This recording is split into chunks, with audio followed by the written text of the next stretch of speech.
एक गांव के बाहर एक बहुत बड़ा हरा भरा पेड़ था। उसकी ठंडी छांव के नीचे रोज एक बच्चा आरव खेलने आता था। कभी वो गेंद उछालता, कभी कंचे खेलता और कभी अकेले ही हंसते हुए पेड़ के चारों ओर घूमता। एक दिन जब आरव खेल रहा था, तभी झाड़ियों से एक नन्हा रैबिट उछलता हुआ आया। उसने आरव को देखा और खुशी से कान हिलाने लगा। आरव ने गेंद उसकी तरफ लुढ़का दी। रैबिट ने गेंद को अपनी नाक से धक्का दिया और दोनों खुशी से खेलने लगे। थोड़ी देर बाद पेड़ के पीछे से एक प्यारा सा पांडा निकला। वो धीरे धीरे आया और आरव के पास बैठ गया। आरव ने उसके साथ ताली बजाने का खेल खेला। पांडा अपनी मोटी मोटी हथेलियों से ताली बजाता और हंसी से पूरा माहौल गूंज उठता। फिर बारी आई बंदर की।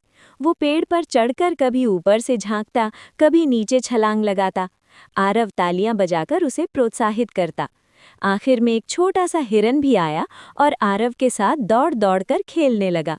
सूरज ढलने लगा तो सभी जानवर बारी बारी से आरव को देखकर मुस्कुराए और जंगल की ओर लौट गए। आरव बोला, आज का दिन सबसे खास था। पेड़ की छांव में बनी ये दोस्ती हमेशा के लिए एक प्यारी याद बन गई। एक हरे भरे जंगल में छोटी खरगोश और एक बच्चा रोज मिलने आते। दोनों खेल कूद करते, पेड़ों के पीछे छुपकर हंसते और कभी फूलों की पंखुड़ियों पर उछलते। खरगोश अपनी तेज दौड़ से बच्चा चौंकाता और बच्चा खुशी से झूम उठता। चारों ओर रंग बिरंगी तितलियां और चहकते पक्षी उनकी मस्ती में शामिल हो जाते। सूरज की हल्की धूप में उनका खेल और भी रोशन लग रहा था। दोनों की दोस्ती इतनी प्यारी थी कि जंगल के हर जीव को देखकर खुशी होती। अगर आपको ऐसी प्यारी कहानियां पसंद हैं, तो दोनों की दोस्ती के लिए हरे भरे जंगल में हाथी का नन्हा बच्चा और इंसान का बच्चा रोज मिलते और साथ खेलते। कभी वे पेड़ों के बीच दौड़ते, कभी कूदते और झाड़ियों के पीछे छुपकर हंसते। हाथी का बच्चा अपनी सूंड से पानी उछालता और बच्चा तालियां बजाकर खुश होता। रंग बिरंगी तितलियां उनके चारों ओर मंडराती, फूलों पर बैठती और जैसे उनकी मस्ती में शामिल हो जाती। पक्षी भी उनकी हंसी सुनकर गुनगुनाने लगते। दोनों की दोस्ती इतनी प्यारी थी कि जंगल में हर जानवर उनकी हंसी सुनकर मुस्कुरा देता।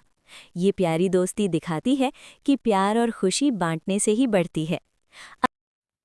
एक समय की बात है। एक घने जंगल में सिंह शेर और पोपट तोता रहते थे।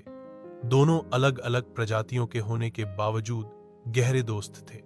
सिंह बलवान और राजा था, जबकि पोपट चंचल, बातूनी और बुद्धिमान था।